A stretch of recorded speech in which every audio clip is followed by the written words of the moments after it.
Stand by for the broadcast. TheRealPublicRadio.net, Free America Radio Network. Please note that the following views and opinions expressed in this program are not necessarily the views nor the opinions of the Master Force Group, Free America Radio Network, our sponsors, our partners, and the MEPG is a private society. Nothing here is ever to be construed as medical nor legal advice. And listen to the Forbidden History prime time every Saturday and Sunday right here on TheRealPublicRadio.net, because hidden beneath the sands of time lies the greatest of all mysteries. It's the Forbidden History. Unearth for yourself the secret truths that lie hidden just beneath the surface below our feet. What is it that the powers that be do not want you or I to know? Come and journey with us as we explore and dare to know, because it's all right here, coming your way every Monday through Friday, soon to be 7 days a week, on the RealPublicRadio.net, Free America Radio Network, at 8 p.m. Eastern Time, simulcast on YouTube.com. It's what they didn't want you to know that we tell right here. And still time to call your friends, ladies and gentlemen. You did call your friends? Well, thank you for doing that. We're about to have a program on the words that kill, the piracy of words. Hello, welcome to our very special Basic Reset Health website on water, hydration and nutrient regeneration. It is not just about drinking the proper amounts of water, but we also have to have the right amount of nutrients in the water to replenish our body's daily needs. As you will soon see in the main video, after you watch this short clip about making real money online with the Master Force Group. So instead of using the hit and miss learning process, why not work with a group of experienced and professional marketers, known as the Master Force Group, an international investment and radio broadcasting company, while you then immediately go right over to the center of this page and click on the blue button and watch the video on this remarkable water and nutritional product line called Basic Reset.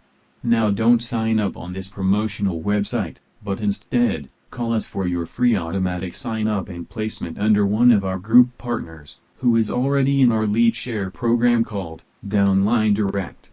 It is people helping people. You are never obligated to promote or sell anything. Call us at 608-566-7295. That's 608-566-7295. Thank you for considering the Master Force Group and Basic Reset today. Get a 20% discount on your first order the moment you sign up. And go to the website, again, ladies and gentlemen. But again, don't sign up on it. You know, you can order product if you want to sample product, but we're putting people under people free sign up.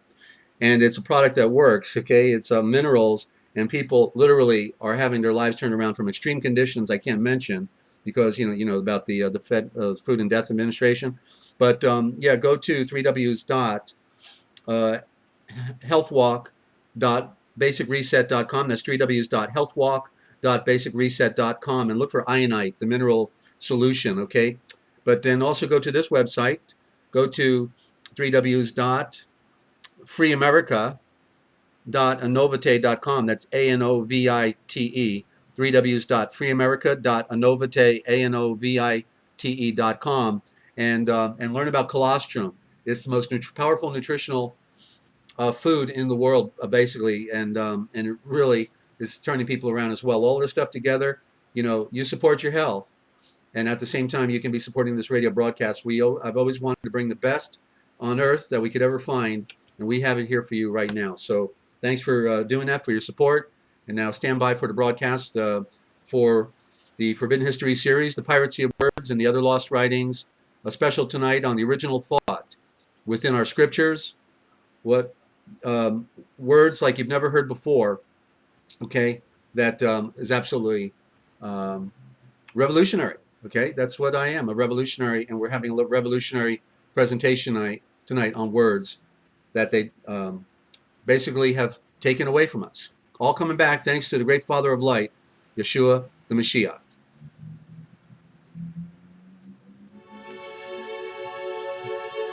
Coming to you live from Studio Z at the Lighthouse in Central Ohio and Free America Radio Network in the land of dreams, enchantments, and nightmares.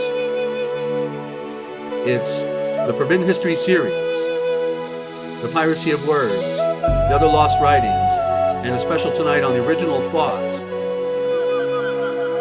on the diction of scriptures with special friend tonight and longtime friend and co-host Bob Gavitt, seasoned researcher himself, got intrigued by the original gospel and the burning swords of fire within the real daVinci Code etymological dictionary. So he's got questions, and I'm going to do my best to bring on the answers to the great mystery of life. The most important element in communication is your diction.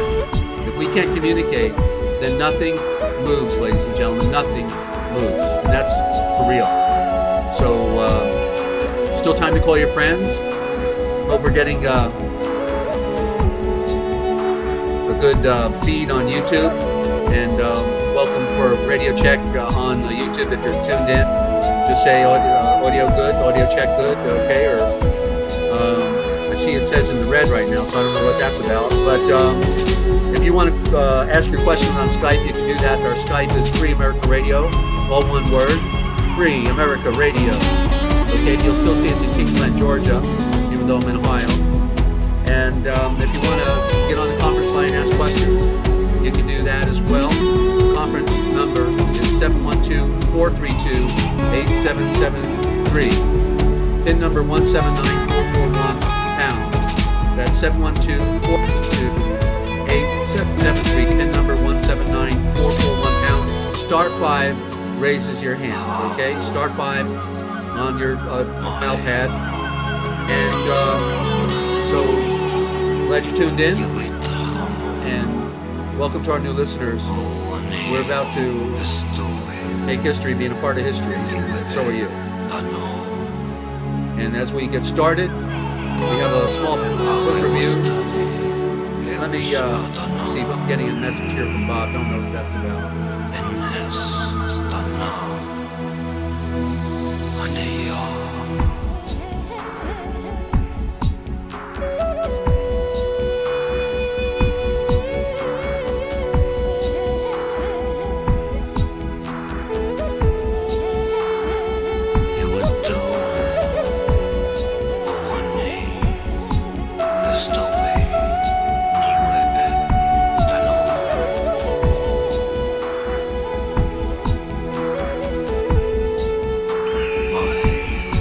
Okay, and welcome to the broadcast, ladies and gentlemen. And we're winging it tonight. Of course, we're a grassroots broadcaster, and we're trying to pull a rabbit out of a hat with all the technology that's affordable to us today. And for the first time, my Skype is in the red, and I don't know why it is. So if somebody is listening on Skype, if you could give me a heads up on the quality, because normally we're in the green or the orange, and it's been just sitting there in the red for some reason. And I'm going to just take a quick look at that and try to figure out what's going on here. Okay, now it's orange. Okay, so it may be the temperature. It's a little hot out there, and across some the plains tonight. Speech good enough. Thank you, Bob. I'm getting a lot of feedback from Bob standing by. He's anxious to hit me up on these burning swords of fire, these words. I used to call them the words that kill, because they killed us with the words, ladies and gentlemen. As you many of you know, I know we have some sophisticated friends that tune in with the broadcast. I'm your host, Desert Owl, a bird who sees in the night, and I took the red pill a long time ago, and now I'd really like to take that blue pill and just be able to forget. But guess what? We can't go back once we know the truth, right? So let me get a little more light here. And you're about to hear a presentation on words, probably unlike any other. There's a lot of good researchers out there onto the words. I used to interview Jordan Maxwell, and Bob thinks I'm really good at multitasking here. He keeps messaging me. What's this, Bob? Thank you, Bob. Hang in there. All right. And so anyway, we're going to have fun. My only rule on broadcasting is, to have fun, and so I'm going to do a quick book review, because I'm going to do a little read out of here as a primer on words, okay? What originally, in the original thought, were called burning swords of fire. Remember, in Revelations, out of his mouth came a two-edged sword of fire. And that's what, it all goes back to the Son. The Son, in the beginning, was the Word. Well, the word, in the Greek, it said logo. What's the logo? It's a symbol. What is a symbol? Well, put an S in front of word and you get sword. What is the burning sword of fire? Well, that points in every direction. It is It is the sun, ladies and gentlemen, and it's the one place they didn't want you to look. Let's reconnect. Bob and I just got connected.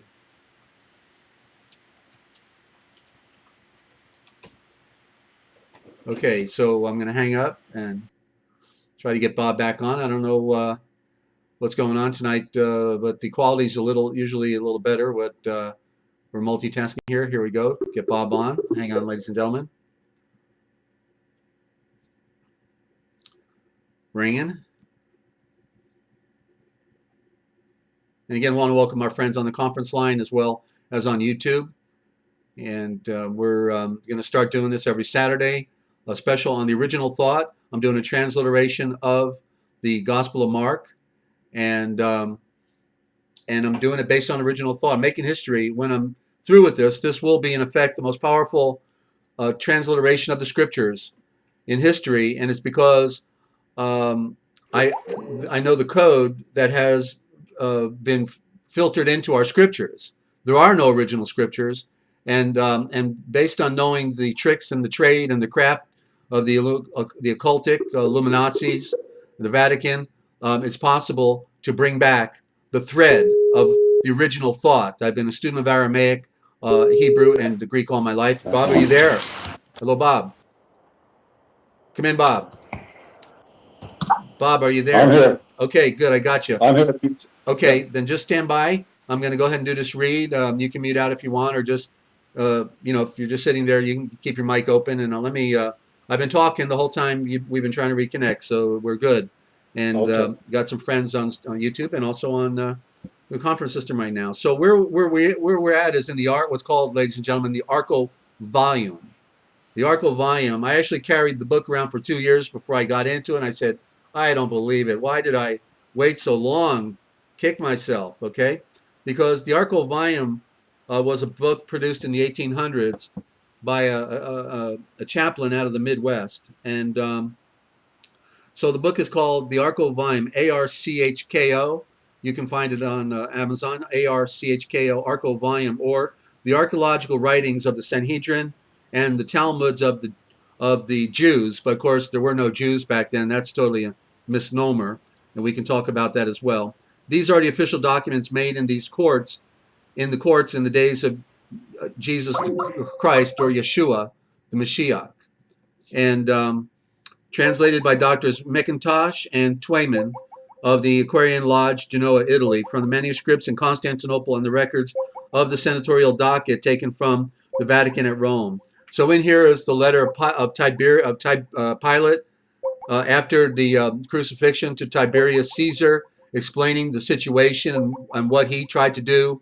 Pilate is not responsible for the death of Yeshua. Total misnomer.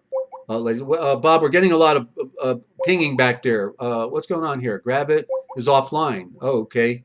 So let's hang up, Bob. Let's try it again. I don't believe this. We've not had this problem. We had Jack and Margie every week, and we've not had a problem. I wonder if Bob has bad bandwidth. So anyway, there are so many gems in this book. It's about 250 pages, and then there's the letters of Hillel that are in here, and Hillel was there when Herod said, "Bring the wise men and let me find out when this child was to be born." Well, some of the wise people that came were from the school of Hillel the first, and then we got letters by Hillel the third, and he actually became a convert to follow Yeshua because he was convinced that Yeshua was the Mashiach, was the Messiah. Okay, so what's going on, Bob? Where are you at? I don't believe this. He's going to ask me questions tonight, and I'm going to have to get him on the conference line. Don't worry, we can fix this.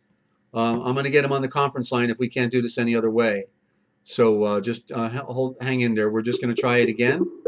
And I know he moved into the other room. I don't know if that changes bandwidth. We got to find that out. We'll have to fix this.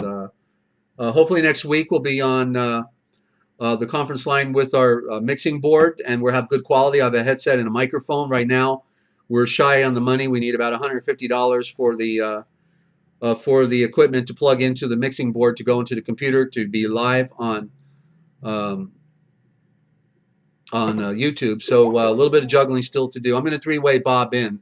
That's all there is to it. I'm going to get Bob on the phone. And so I'm going to have to drop off just for a moment, ladies and gentlemen. Let me tell him first. We'll call him on the phone. Okay. They got all the money. We don't have any money, but we get it done on a song, a wing, and a prayer.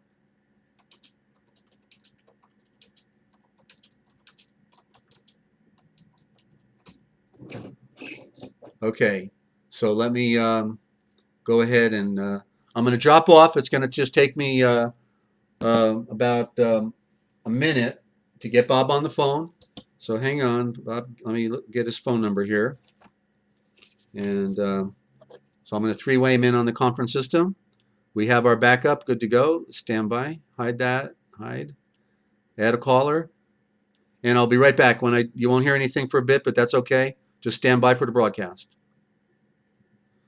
Okay. 8702. Dropping off. Be right back. Bob Gavitt.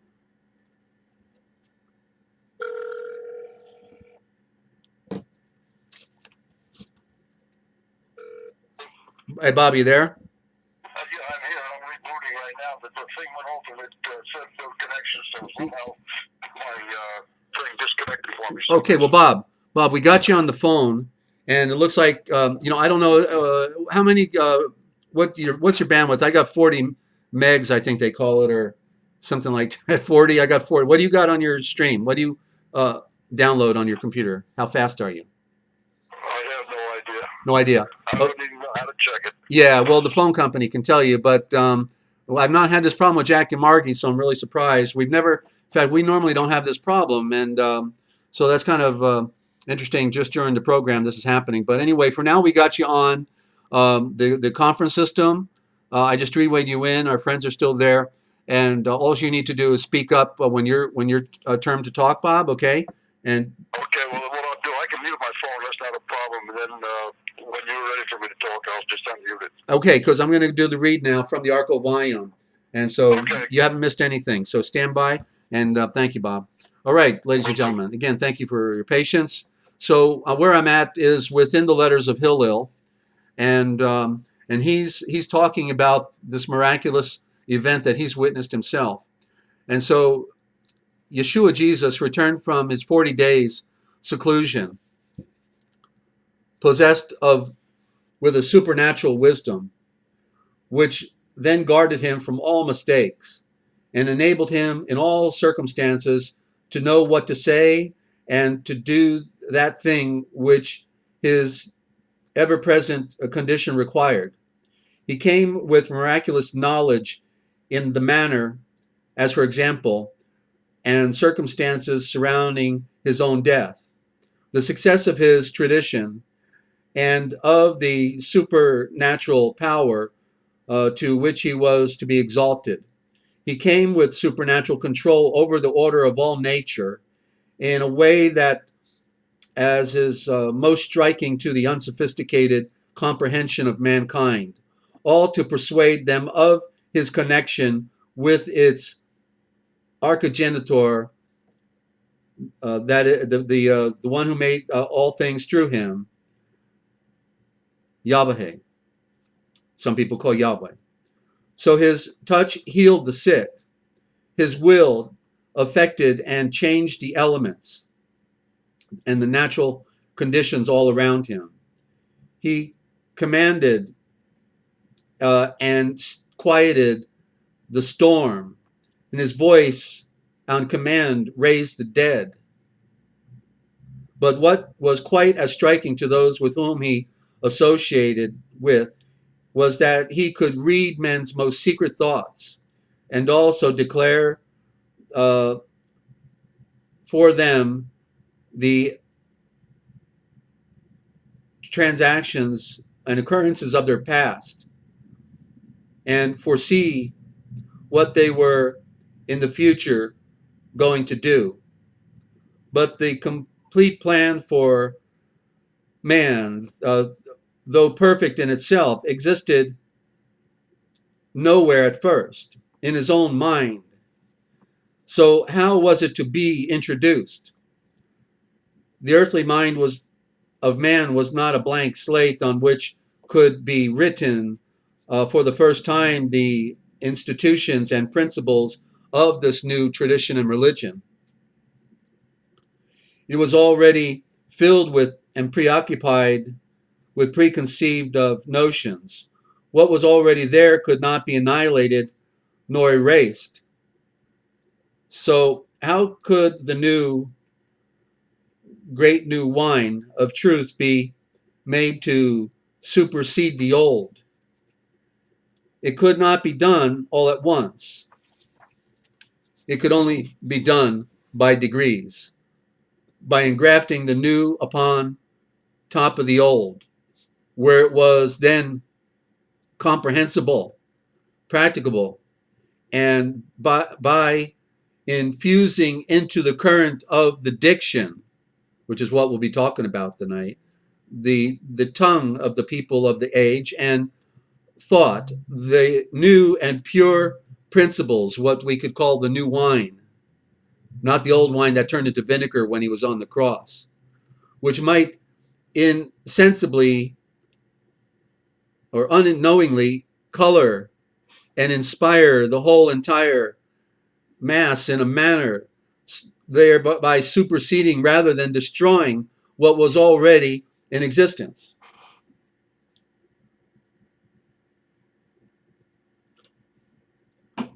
The Hebrew tradition was already in a form that provided a conveyance upon which to engraft his own purpose. He himself, as a ruler, was expected, but he came in another form and nature, character, from what they expected he would assume. The whole diction or phraseology of symbols and metaphor was already in use, which clearly designated who he was. Just like the word shul, you hear me use the word shulva, okay, rather than Jesus, Yeshua.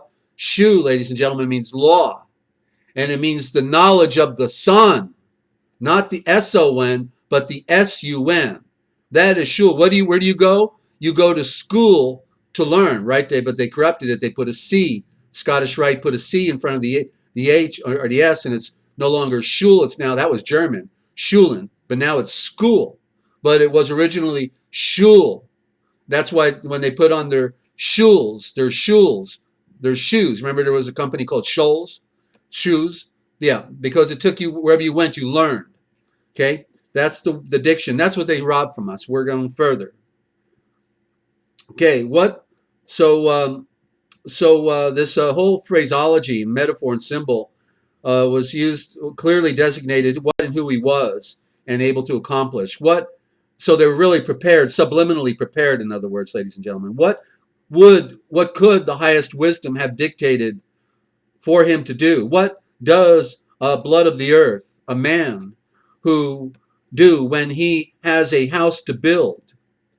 But remember, this is a wise philosopher here, okay? This is Hillel III. They had a school that people learned the ancient philosophy in Jerusalem, okay? And what would the highest wisdom have dictated for him to do? What does a blood of the earth do when he has to build a house, but has an old one already on the spot? Does he begin by burning it down to the ground in flames, or by throwing it all aside in the trash? No. He selects from it whatever is useful and then incorporates it for the new building. This was precisely what Yeshua did with regard to the tradition of the Hebrew race, and with their expectations and the symbolic burning swords of fire, the words, the phraseology, the metaphor, which was then already in existence as to the coming of the Mashiach, the Messiah, and in a new age, a new dispensation, called, but they took this knowledge away from us, the golden age of light, The golden age of light is what he introduced. And so the only natural course, to reject this tradition and this diction would have only made the task of introducing this new religion much more difficult. The only natural course of a river which wisdom could direct was to adopt the existing symbolic diction and phraseology and present it in such a way, a sense, so that it would be correlated with and correspond with his real character and origin and office.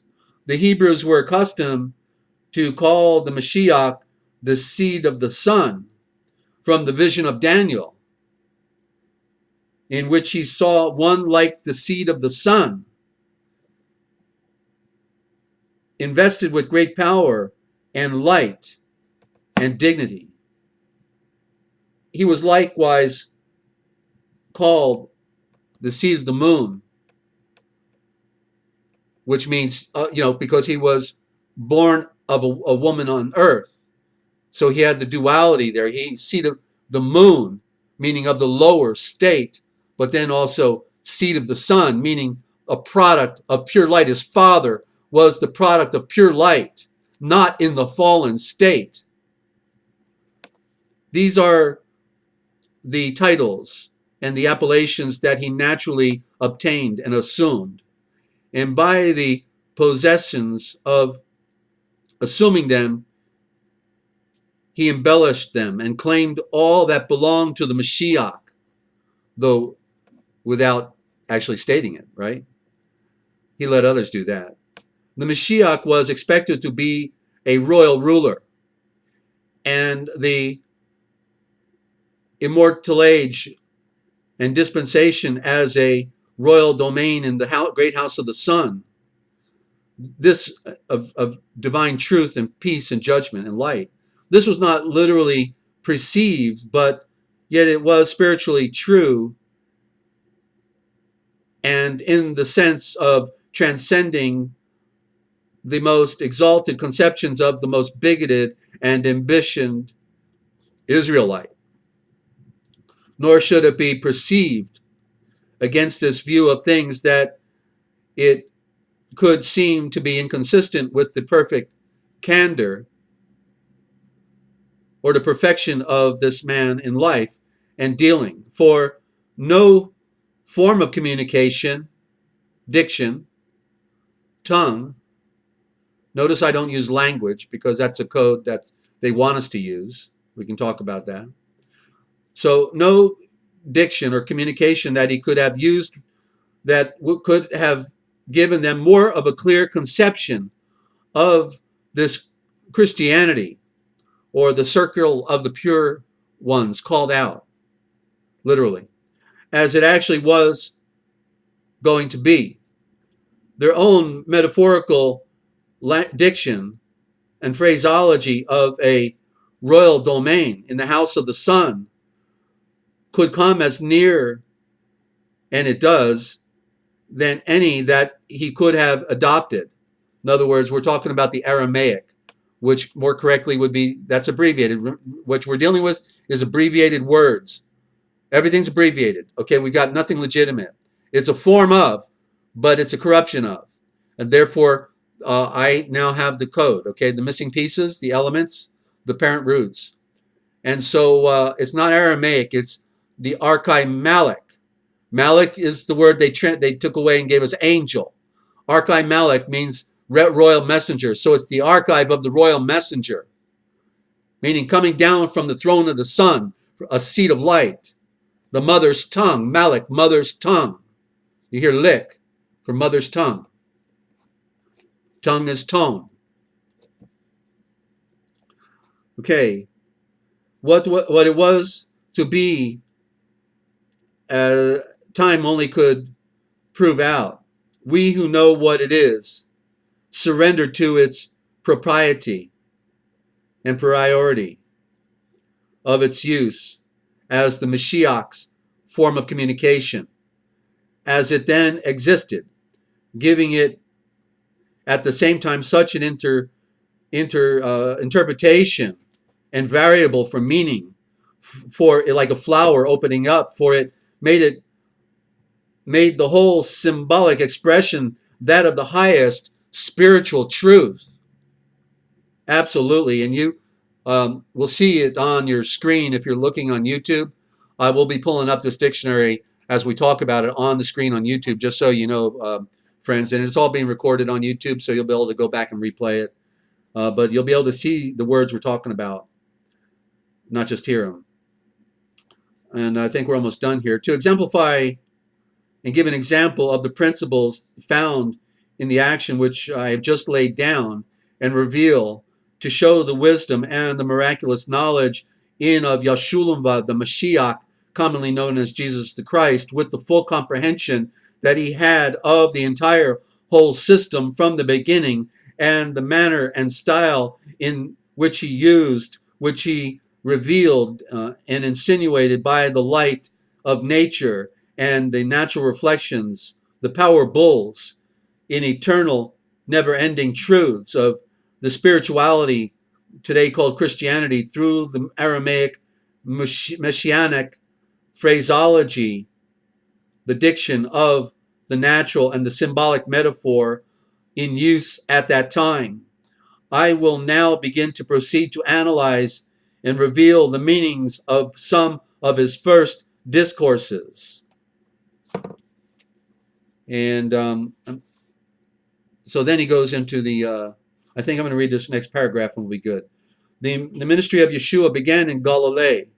Now that word I just defined this past week. It's Galilee. Galilee means the circle of happiness, the circle of light.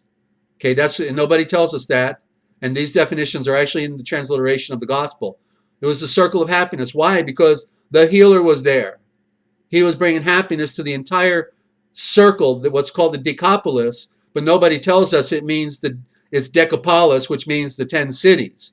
How come they don't translate it that way, and they keep us stupid in all these archaic terms but never define them or transliterate them properly? The Galilee, the circle of happiness, because Yeshua came there. They named the lake as a result of what had occurred there, the healings, the miracles. He walked on the water of that body of water. But at what time of the year, we are not informed of the accounts of the first through that land in which he attended the marriage feast at Cana. We only have a general notice of his discourses. Nothing now remains but their commencing sentence. Repent, for the kingdom of God, that's the royal domain in the pure house of the Son, has come. At hand means has come. Okay, everything was present tense, ladies and gentlemen. Another deception within the diction. There was no future tense in Aramaic, even when the avatars, the prophets, 2,000 years ago were talking about Yeshua coming. They didn't say he will be coming. What they said was he has come. He has come. Always present tense. It's a fact. In other words, it's a fact. It's not, well, maybe he's going to come. He has come. Just stand by for that broadcast, right? So everything's affirmative, no future, everything present. And this is one of the tricks they played on us. So multitudes gathered in judgment around him, and his fame spread throughout all the region of Syria. And Syria sounds like Sirius. And that's what we're going to do. We're going to get serious now because we've got good friend Bob Gavitt standing by. I just need to go to a 1-minute interlude, ladies and gentlemen. Forgive me, but I got to pace my voice or it won't be very good for me. So stand by, and we'll be back in 1 minute with a good friend Bob Gavitt there in my old state of New Jersey. He and I actually went to the same vocational school just 20 years apart. He's my senior. And so it's a real honor to have Bob on with us tonight. Great student of law and a whole lot more I just learned about tonight as well. Still time to call your friends. We'll be right back. You did tell your friends? Well, thank you for doing that.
Okay, welcome back, ladies and gentlemen.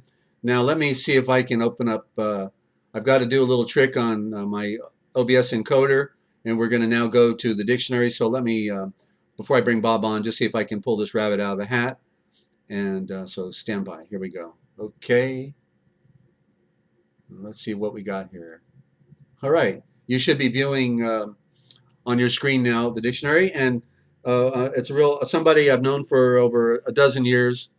And through all my law broadcasting I did on the realpublicradio.net, what is now my radio museum. And Bob Gavitt, he's just a real study. And just learned a little more about him tonight. That what were you doing, Bob? You were doing common law presentations on what? Can you, and welcome to the broadcast. Presentations on establishing constitutional home churches. That was back in the 70s. Constitutional home churches. Okay. Yeah, I actually did home church, Bob. That's a part of my makeup. I homeschooled, home churched, and because I saw the bigger picture and I wanted to get away from organized religion, because I know today, of course, it's all been orchestrated and run by the Jesuits and the Freemasons, and all the writings and scriptures have been also manipulated as well. And now you're seeing that bigger picture by hanging out with yours truly, right? Oh, very much. Okay. Well, Bob, I wanted to give a primer before we start talking about words to show fundamentally how we've been lied to. So, are you looking at the four elements right now? Give me 1 second. All I have to do is change my screen. Okay. And I hope everybody's able to hear Bob. I've got this thing, put the phone right next to the microphone on the computer. Hopefully next week we'll have a better setup. Well, like I say, we're just a little short on funds. If you want to make a donation, sure would appreciate it. And we're toughing it out the hard way. But contact at FreeAmericaRadio.com. Contact at FreeAmericaRadio.com is the PayPal email for Free America Radio Network, and we're just a little shy on funds to get the microphone and the headset, and then we'll have our mixing board set up, and we'll have perfect quality. Whereas Bob, we had problem with Skype. He could jump on the conference system, and you would hear him perfectly. Right now, we just may have a little bit of lower quality because I'm going from speaker to computer microphone, and my Logitech microphone. So it's not perfect, but we're doing it. Okay. So Bob, so you see where we got the four elements.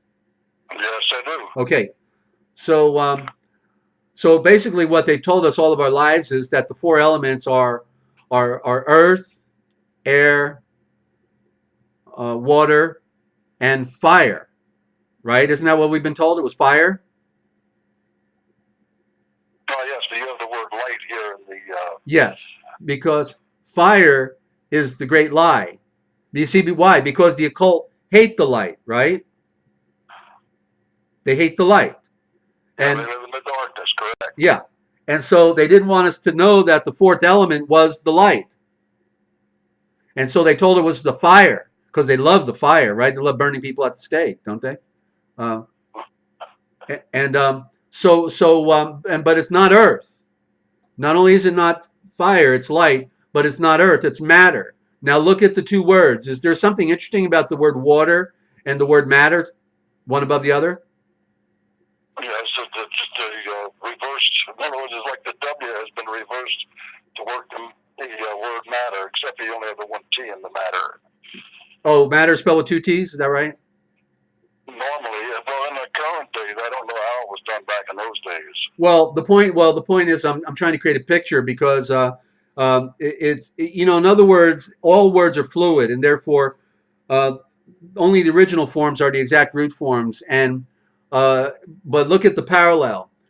What we have is a code, because the W is a reversal of the letter M, right? And so we could see how matter is sort of like an opposite of water, where we regard matter as being solid and water as fluid, right? Yes, I understand. And so the second part of the word adder, A-T-E-R, whether it's spelled A-T-T-E-R, and more correctly, it would have two T's, both in water and matter, because it would be matar, or watar, because the AT represents the alphabet.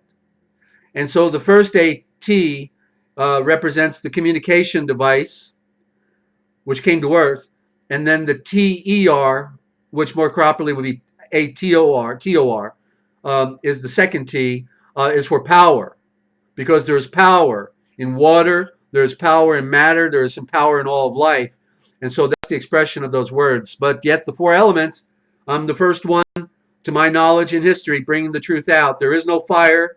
Fire is not an element. It destroys the elements. It is water, air, matter, and light, or water, matter, air, and light. So, and then we're going to go to one more, and then Bob has a series of questions he wants to hit me up on, and I hope my voice holds out here. I feel like can't wait to get my new system, because I feel like I'm having to talk too loud on this communication. Let me pull these microphones closer to me. That might help. Hang on. There we go. Gee, why didn't I think of that before? Okay, there we go. So you're closer to me now, Bob. How do you like that? Okay. Okay. So now we're going to go down to minus versus positive. So Bob, if you'd scroll down to minus versus positive, the letter M, M-I-N-U-S. And I'm sure the people on YouTube right now are getting an eyeful of the dictionary. And anybody for any size donation, you want the dictionary is about 108 pages right now. Was it 108? Yeah. And it's still, I've only got half of Mark done, and I'm still going back on it. But I've got the first 8 or 9 chapters of Mark, the Gospel of Mark, like it's never been written before, based on original thought. Any size donation, you get a copy of it in PDF format. Okay. So we're here to help enlighten our friends to how you've been robbed. Okay, we've been robbed, ladies and gentlemen, and it took 1 million lies to cover for the first lie, and the first lie is about how the world is being really run and operated by the ancient Aryan Brahmin priesthood, were originally known as the Watchers, which, as I've learned over the past few days when I was decoding some of the words, Watchers is a corruption, and they are actually the Vekoresh. And the Vekoresh today, we hear them out of the Vatican, is called the Vicars. The Vicars is the closer to the original word, what we think of when we say watcher. They are the all-seeing eyes for the all-seeing eye out of the ancient enclave of India and Tibet and Burma, and of course maybe Switzerland and a few other places, but they're secretly running the Vatican. We don't know who these people are, but they have a legacy, and that's what I talk about on the Forbidden History. And if you stay tuned, you're going to get an earful. So, Bob, if we look at minus versus positive, I don't see minus in my dictionary. Okay, There's then. Fine to minuscule to miracle to mist. Okay, Bob. I know why, because I did that this morning after I sent you the latest copy. So, just you got a pen and paper in front of you? I beg your pardon? You have a pen and paper in front of you. Yes, I do. I got the paper. Let me get a pen out. Okay, it's real simple analysis. Okay. Go ahead. Okay, so write down one under the other. Write down first the minus symbol, and then underneath that, draw a plus symbol. Okay. Alrighty. Now, let me. I'll tell you what. I'm going to turn off Skype since you're not on it. I'm having a little bit of a drain on my system as well. I'm going to quit Skype. I'm quitting Skype. So we got better feed on YouTube. Okay, that's gone. Thank you very much. And so Bob, are you done multitasking? Well, yeah, the only multitasking I was doing was are you talking about on the computer? Yeah. Are you done? Yeah, the only thing I have open now is I have actually they call it the program on there, but I can take that up very quickly. Well, no, I was more concerned about my computer because I'm broadcasting. Okay, you're on your phone. No, yeah. I'm all right then. Yeah. So So now notice, Bob, that Bob, if you had a flow of energy, okay, you were gonna run energy through a line. You would run it through a straight line unimpeded, correct? Understood. All right.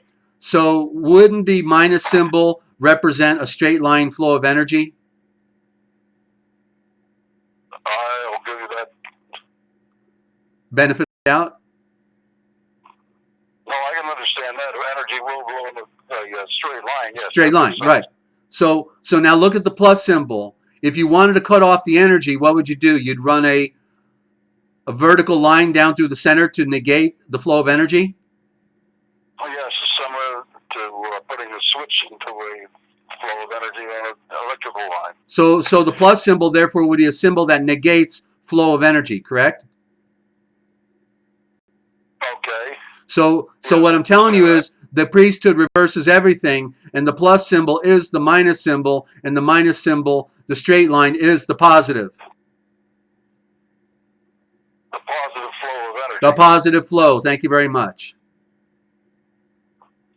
And then priesthood, then they're the ones that becomes the plus sign where they're blocking the energy. Is that what you're saying? Well, what I'm telling you is that the symbols that they get us to use, everything that they tell us is the opposite, basically, in the truth. Just like, you know, how the FDA says, you know, don't eat eggs because you're getting, you know, cholesterol is getting stuck in your body, when the truth is our body makes cholesterol, and the yolk of the egg is really healthy for you and we need it, and it was a health product, right? The egg is what houses the lecithin, which helps to control the cholesterol. Yeah, and they never told us it was the pasteurized, homogenized milk that was getting the cholesterol stuck in our arteries, right? It was the glue. The milk was the glue. That goes back to Mr. Oyster and his book's called The XO Factor. But the point is that everything is based on a lie, and that there is, you know, there's an underlying. So what they did within our scriptures, for the benefit of our listener, I know you probably heard me say this already, Bob, but they've reversed everything as much as they can within our scriptures. They make male, female. In other words, Lucifer is not a male. Lucifer, in concept, is the woman. That's the Columbia, the goddess. Lucifer, the woman, the light of fire, the softer light, the moon, in the occult. You know, and the plural, make it singular, make singular plural, make present tense, future tense. You know, they've done all these tricks on us. They put S's on people's names, on words. They add an S, which is the serpent, symbol of the serpent. They do all these tricks to corrupt the words. They don't want us to be set free. Bottom line, Bob, you were saying? No, I was going to say, you're mentioning about Lucifer being the female. Is that why they call it the whore of Babylon? You got it. The whore. She's a whore, and she's drinking blood. We get the picture right there. Jezebel in the Old Covenant, the wife of Ahab of the northern tribe, was the prime example of that whore, right? Right, yeah. And the only thing left of her body were the hands and feet, meaning she's still in operation today. The hands and feet. The feet are the dogs. The feet are the puppies that do the bidding of their God, the Papa, the Pope. Yeah. So Bob, where are we going from here? Well, basically, what I had done was come up with a list of questions for you so we could kind of lay a foundation for the program so that people would perhaps have a better understanding of what we were trying to achieve. Right. Well, just remember, Bob, we don't want understanding. That's Bouvier's Law Dictionary. If you want understanding, you're a drunkard, a fool, and an imbecile. Let me change the word understand to comprehend. Comprehend. Com means communicate. Pre means that which is first. And hand means in hand. So we want to comprehend that which was first, and that's which is already in our hand. We just have to have our eyes open to it. Now, some of the questions that I was going to ask you for this, as I guess I didn't really understand the format we'll be functioning with today. But the first question I have is, what it is that in your life, that motivated you to take on such a large and demanding project as tracing the etymology of words? Okay. Well, Bob, I remember. It starts at the beginning. Okay, I remember being conscious in my mother's womb, sucking my thumb and seeing pink light. I don't remember popping out.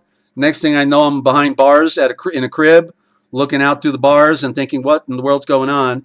And so I do remember being conscious in my mother's womb, sucking my thumb, which is shows the atrocity of these abortions that are going on with precious lives, because I was conscious and sucking my thumb, wondering what in the world I was going to do when I popped out. And so sucking our thumb is the first act of consciousness. That's why babies still do it when they're born, because it's our first aspect of self-awareness. Sucking our thumb is self-awareness. We are conscious of self. And but then I had a series of dreams throughout my first 20 years of adolescence, and a recurring dream about every 6 months that I would be in some great battle when I got later in life, which I know the battle is about today, and the terrible situation we're in, where our world is being run by psychopaths, and they want to drink our blood and kill us all. And they're going to do a good job of it very soon. They're already doing it to a lot of precious lives around the world, and have been for a long time. They've always been doing it, actually. It's a shell game.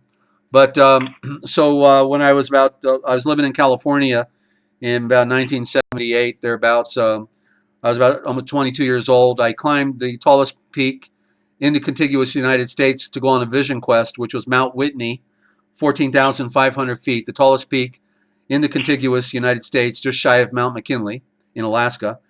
And and I went up there for a vision, because I saw myself as being so inferior and far away from God, who we call God in the common diction, that I needed help. And I went there seeking his favor. And so when I came off the mountain that week, when I was still living in San Diego, everything changed. My paradigm shifted, and words started opening up to me, and I learned the truth about living free from sin. The prime objective is to become perfect before your Maker, to live a pure life, free from sin. Sin means to have your eyes closed, free from having your eyes closed. That's why he said, that's why Yeshua, the more of all the miracles he did, he healed more blind people, because he was trying to teach us thereby that we are all blind, and we all need to have our eyes open. And when one has their eyes open, they're no longer doing things that are wrong. If their eyes are closed, they're still doing things that are wrong. So it's a great, and so it's not being taught today in the religions. They say you're going to go sinning the rest of your life. Well, that's funny. My scriptures say that he came to set us free from having our eyes closed.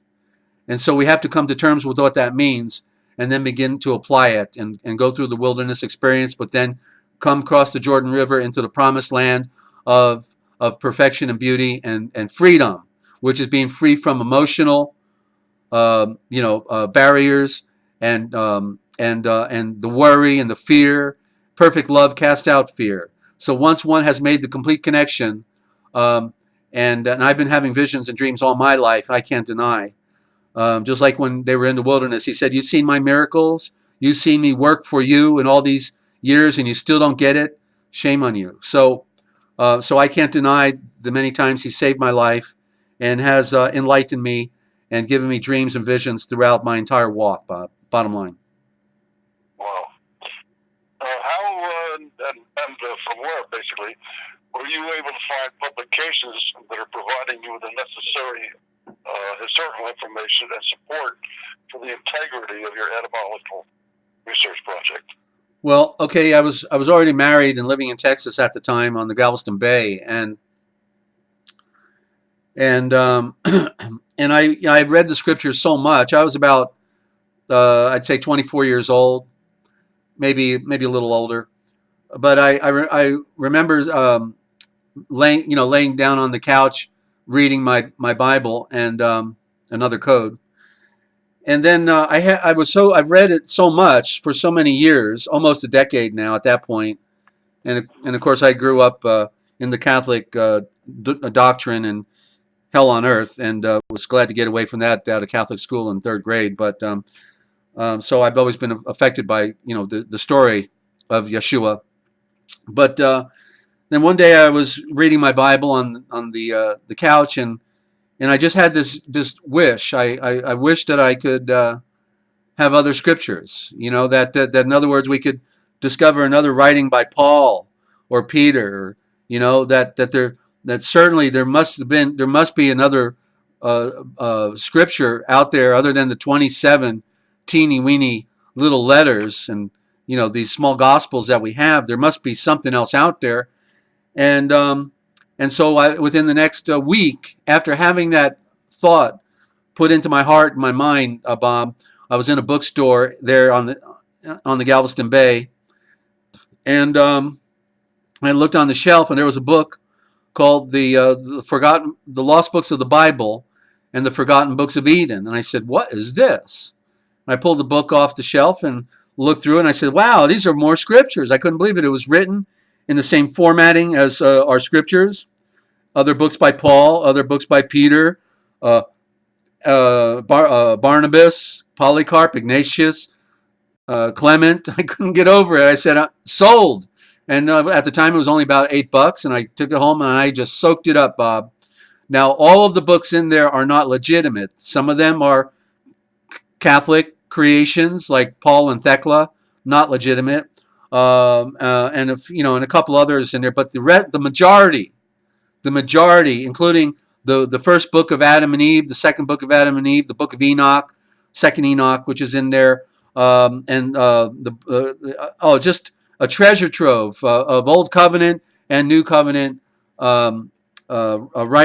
And it's interesting that it was James Moffat who wrote a book, who wrote the Bible from the Greek, called it the Bible, and did it on his free knowledge of the Greek, didn't follow the dogma, that the propaganda version, but went freely with his transliteration from the Greek.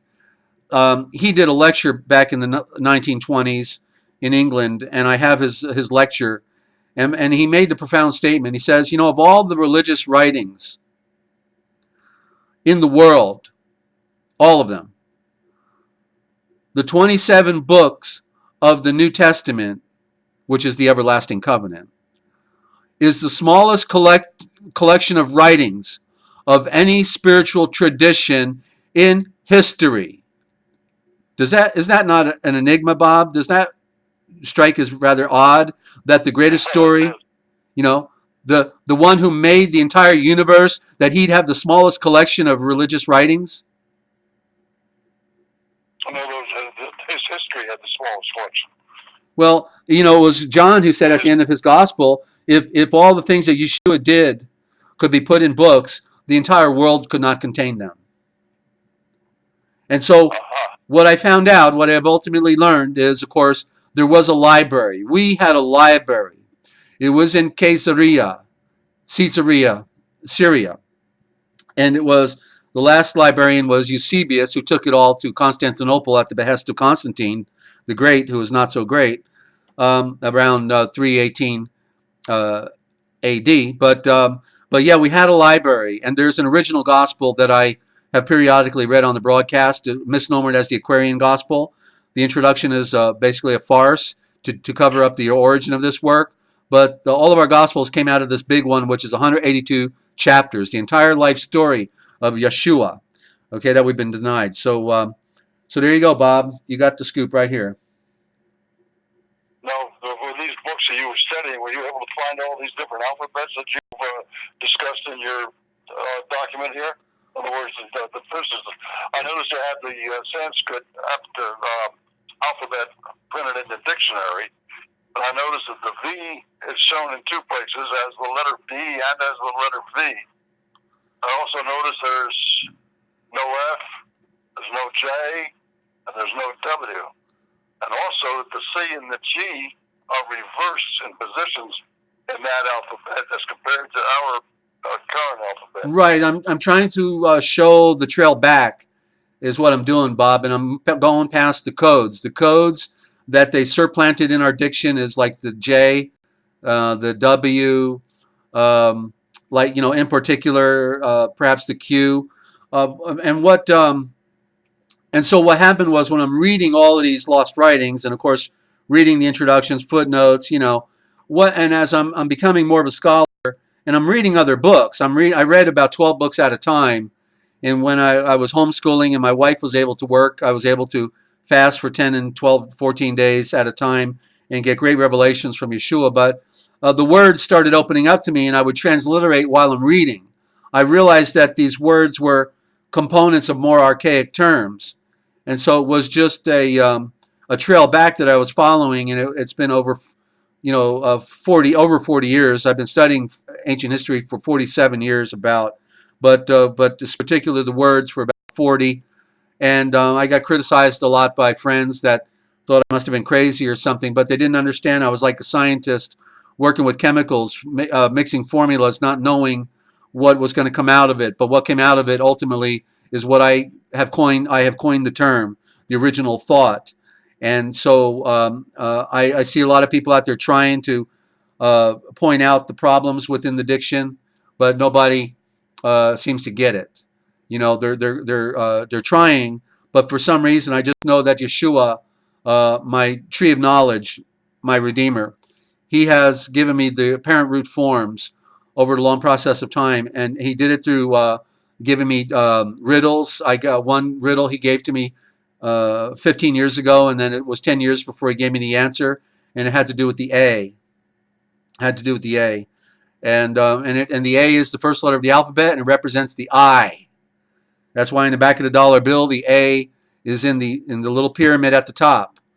The I, which is sun, which is a sunburst. The A represents the sun, the architect symbol, and so the A. So the original word for your I, E-Y-E, was A-Y. Y for the yellow light of the sun. The A for the primary letter of the alphabet. You look first at the A. The A is first. That's where you're looking. And then all the other letters follow. They are seeds of light. The letters give light. They're communication devices of a higher order. From the original Aramaic, all we have with our modern alphabet has merely been perfected by the Kabbalists because they know the secrets and they know the truth about these primary elements. They're keeping it from us, and they're having a party with it, but that's okay. They don't have any clothes. The king has no clothes. It's all open to me. I also noticed that the complete Sanskrit alphabet was all caps. When did they start using lowercase letters, and why? Well, it's because they're Babylon, and they've got to keep us. It's been a long time they've developed their strategy. It didn't come, overnight. It's been a long development, and basically, we're the first culture in history.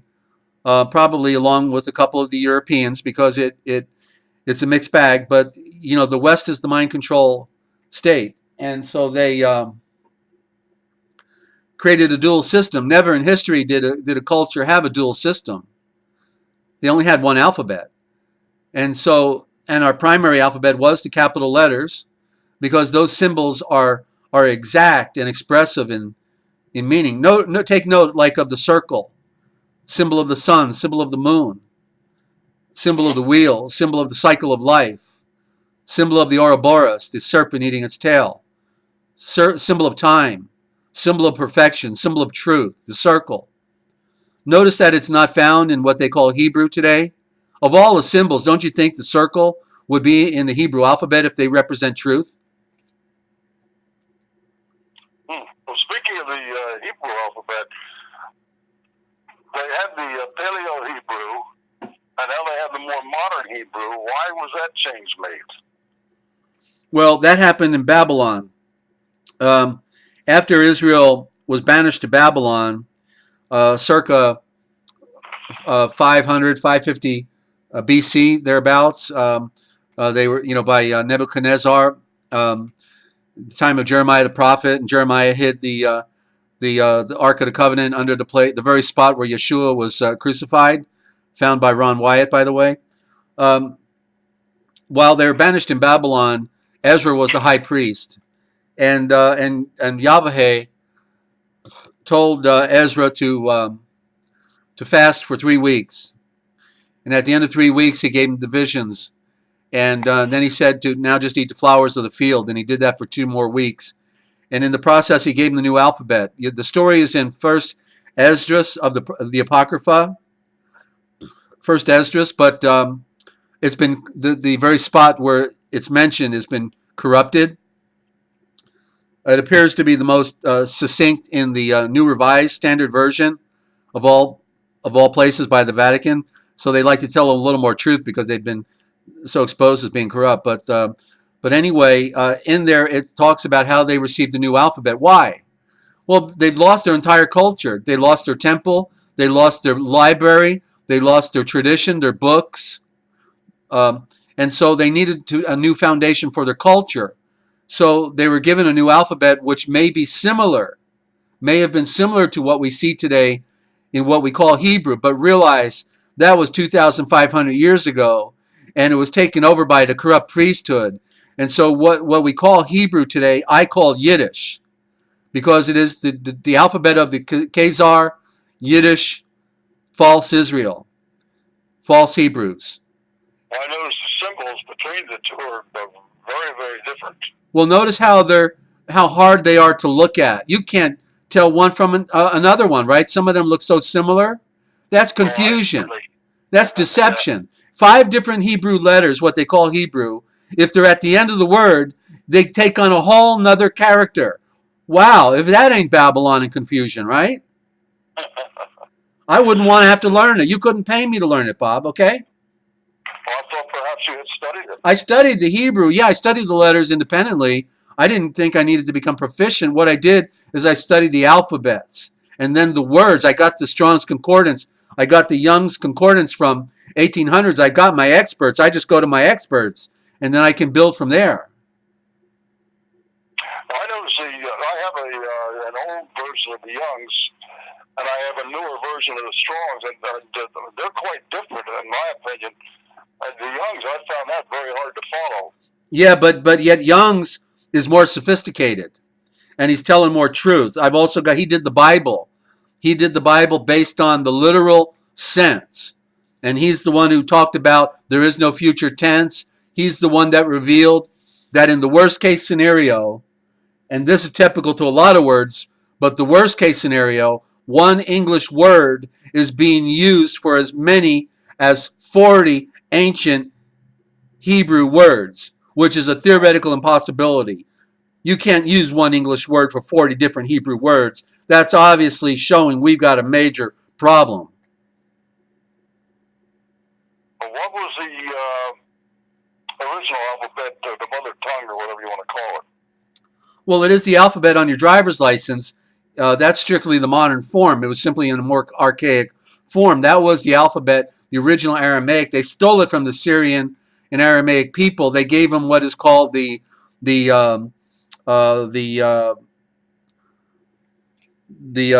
Demotic, which looks like Arabic and Sanskrit, but it's a little different. They're all similar. Those are called Demotic script. But in particular, the one for the Syriac is called El Strangulo. So you see, the Roman Empire told them, you give us all of your scriptures and we're going to burn them. We're going to give you a new alphabet. And that's what they did. And so the alphabet that we have today called the Aramaic is not the Aramaic. It's a surplanter created by the Roman Empire and the priesthood because they didn't want them to have the original Aramaic script you find on your driver's license today, because those symbols speak too much truth. And that's why I am adept in them today, because I've studied them all my life and am now able to interpret them on the highest level, okay? The highest spiritual level. One thing that I found interesting was that in the transliteration dictionary that you've been working on, I noticed the word idiot was defined as anyone who does not work for government. That confounds me. I would have suggested the opposite might be a better, more accurate definition today. Well, no, that means that the people in the government are laughing at us because we're idiots. Because don't you remember that somebody that works for the government can't be fired? You remember hearing that? Okay. Right? They can't be fired. They get a lifetime job. It's so hard to fire them, and they can go sit in a corner somewhere if people don't like them, and they can twiddle their thumbs and not be fired. And so they're saying that we're all idiots because they got the best deal in town. Oh, I see what you mean. Okay, that makes sense now. Yeah, they're scumbags. We're idiots, right? Well, I mean, not all the people in government. Forgive me. Hold on. That's for sure. Forgive me, but I don't mean all people working for government. A lot of good people work in government. They're innocent. They're honest. And the point. I understand that. Yeah. I don't want to, get too off the cuff here because we've been so injured by government. We've seen so many terrible destruction of lives with people. We got mass incarceration of people in America. We got more people in prison in America than all of the other nations of the world combined. And that's because it's the modern day slavery racket that's been instituted and perfected through the Jesuit system. Go ahead. Now, I noticed that, well, I recollect actually that receiving an email from you, I guess was probably as far back as maybe 2011. And I had a copy of your real daVinci Code etymological dictionary and thesaurus in it. Yeah. Now, I see that you don't seem to have it separate from what I see, unless you still have it, I don't know. But that you've included as part of the work that you're doing now in the transliteration of the Gospel of Mark. Do you still have the original as a separate and independent manuscript? Or have you made so many improvements and updates you had to add it onto the Gospel of Mark? Do I have do I have the 285 page Real Da Vinci Code Etymological Dictionary available in PDF? Is that the question? Well, basically, yes. I know you used to have it. Do you still have that? Yeah, anybody who wants a copy of it can get it for any size donation. It's easily a $20 value, but any size donation, they can get the 285 page, 8.5 by 11, a mind-blowing document, the Real Da Vinci Code Etymological Dictionary, 2011. I couldn't afford to print it, publish it, so I got it on PDF, and literally it's got aspects of law, ancient history, and of course the words are spiritual terminology, and a whole lot more. I've got a Pictionary in there, graphics, talking about symbolism, great appendix, and an example. One word that's in there that I put in there is the word Abraham, which is more correct. You know, you give me a break. You really think he's called Abraham when the Hebrew culture disdained eating pork? Do you think they'd call him a ham, Bob? I never thought of it that way. You never thought about it, did you? But doesn't that make sense? No, hardly. It makes sense, right? They wouldn't call him a ham. And then when you put it that way, it does. His title was Brahim, and it was similar to what the scumbag priesthood called themselves, the Brahmin. You see, Brahmin, because what they're claiming to be is what he was. And what Brahm means is the breath of continuance. Now, don't we talk about him today? Is not the breath continuing because of Brahim, who we misnomered as Abraham? Our promise of redemption goes back to him, right? The promise. He told him that your seed will be like the stars of heaven, meaning spiritual. Yeah, like the sand on the shore. Something to that effect. Yeah. So Brahim is plural. Means the breath of the many, because we're all still talking about him today, that great sage of ancient time. We all talk about him. He's a legend in our modern time. Now, another thing I recollect was receiving a copy, I think probably at about the same time, of the transliteration you did of the Gospel of John. Is that still available? It was only the first 3 chapters. It was a work study for me, and I really would love to complete it. I learned a lot by doing that, but I have the complete First John. I've got the epistle of First John, or the letter of First John, all 5 chapters. I've got that. That's available if anybody wanted it. It's prime. I would go in there now and do minor adjustments, but it's a pure expression of that original thought. It really is. Wow. Yeah, I have that available. I've also got the 12 articles on the natural right of man. I've defined the all-time definitive on the rights of man, because not one of them, whether we talk about Magna Carta or the American Bill of Rights or states' bills of rights, none of them are really saying it the way it should be. And I studied the Athenian Constitution, the Iroquois Constitution, bills of rights, Magna Carta, you name it, I read it. And then I blended all of that element within the 12 articles on the natural right of man, about 50 pages. So any size donation, they can get a copy of that as well. As you can see, Bob, I'm pretty much a glutton for punishment. I wrote that in my persecution when they were trying to put me away. So I had to define what my rights were at that time when I was in the greatest trial of my life. Well, you mentioned the Iroquois Constitution. I recollected what we now call the Bill of Rights was pretty much based on that. Is that not true? Yeah, I heard that was an inspiration. Uh-huh. Yeah. Yeah. It may be that the Iroquois were very much Aryan. They look Aryan. I actually met them when I was in upstate New York, and I was at a truck stop when I was passing through, and I met one of the tribal chiefs of the Iroquois there, and he drove me. I left my truck at the truck stop. He drove me on to the reservation, and we had a couple beers together, and we sat there near the waterfalls, and we talked politics. And so I'm rather convinced that the Iroquois were a pure vein of the Aryans that came over here, that were escaping the persecutions in Europe. And just today I was thinking of the tribe called the Mandan, and man means creation, and so literally Mandan means the Danite creation. Just rather interesting, Bob, isn't it? No, the Dan. Are you talking about the tribe of Dan? Yeah, that's what I'm implying because I'm reading the Colburn Bible now. They don't. It's not called. It's called the Colburn, but yeah, I now claim it was the Bible of Joseph of Arimathea, the great uncle of Yeshua, Jesus, and in there it talks about how they migrated to the Americas and how they lived here among the tribal peoples in peace and how they built their monuments. And so this is the legacy that's been kept secret from us. That's why they're hiding all the legacy of the giants, all of the archaeological structures that have been built here. I'm just north of the Serpent Mound and Newark, which is Newark, and all of the Hebrew writings on stone slates found below me and north of me in Michigan and Minnesota.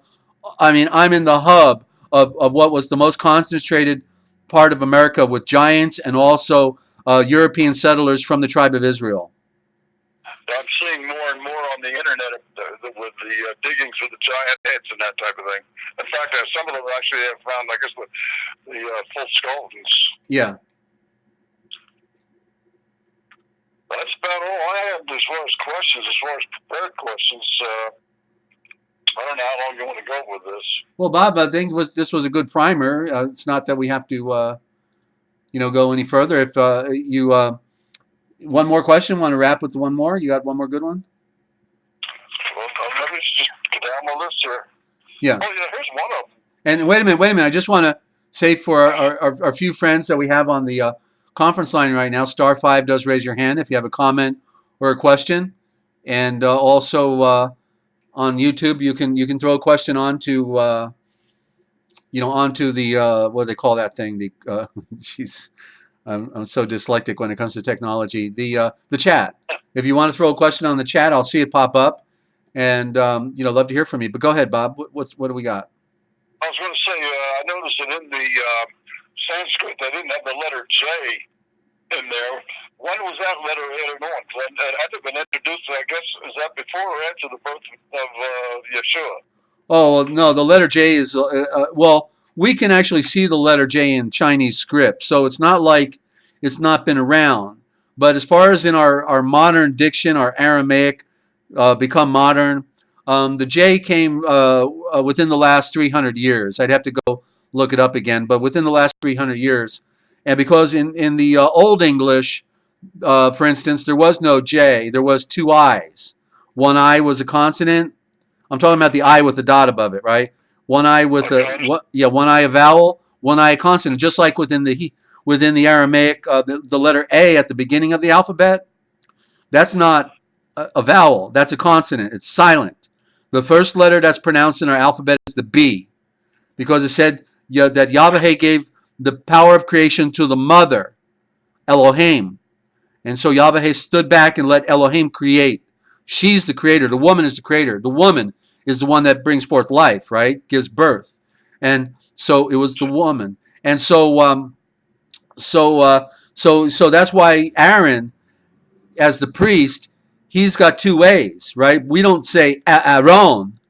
We don't say Aaron. We say Aaron, but there's two A's. Why? Because one A is silent and one is a vowel, showing the duality of nature and the struggle we're in between light and darkness. The vowel that is silent represents the great one, and the vowel that's speaking represents the ass, because the priesthood is the ass, as it has always been. I believe there's two A's in Isaac too, is there not? Yeah, that's most likely true. Correct. As far as the spelling? Yeah, it's again representing that. In fact, more words should have two A's in them, because again, they've abbreviated our words because they're not going to teach this to us in school because it's too much truth, and they want to keep us enslaved. They don't want to set free, because remember what the scripture says. Where there is no knowledge, the people perish. People perish for a lack of vision. Where there is no vision, people perish. So to have vision means you can see and read things for yourself, and you can interpret symbol, which is the foundation of all forms of communication, Bob. Okay? Yeah, well, actually, the letters that are symbols, basically. Yeah.